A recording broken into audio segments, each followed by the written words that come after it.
Hello friends, మేము కార్తీక మాసంలో 3వ సోమవారం నామాల గుండుకు వెళ్ళామండి.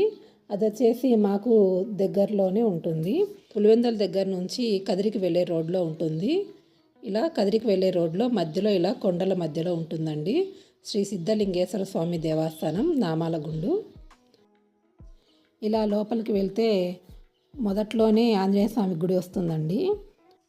అలాగే ఇటువైపు తిరిగితే ఇక్కడ బ్రిడ్జి ఉంది కదా, ఈ బ్రిడ్జి మీదనే పులివెందులకి కదిరికి వెళ్ళే దారి. దాని కిందికి స్టెప్స్ ఉన్నాయండి. కిందికి పోతే ఇలా రాళ్ళ మధ్యలో నీళ్లు పారుతూ ఉంటాయి. మేము వెళ్ళింది 3వ సోమవారం అండి. జనాలు అయితే చాలా తక్కువ మందే ఉన్నారు. పున్నమి రోజు అలాగైతే చాలామంది ఉన్నారంట. మేము పోయినప్పుడు అయితే కొంచెం తక్కువ మందే ఉన్నారు జనాలు. ఇక అక్కడి నుంచి పైకి ఇలా స్టెప్స్ ఉంటాయండి. దేవలం దగ్గరికి ఇలా పైకి ఎక్కిపోవాలి.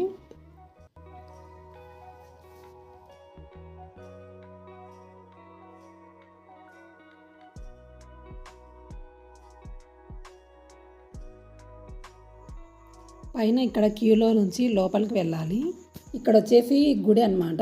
గుడిలో నుంచే బయటకు వచ్చేస్తాము. అంటే పక్కన ఇంకా వేరే దారి లేదు. గుడిలో నుంచే ఇలా బయటకు వచ్చేస్తాము. దర్శనం చేసుకొని కిందికి వచ్చిన తర్వాత అన్నప్రసాదం పెట్టారండి.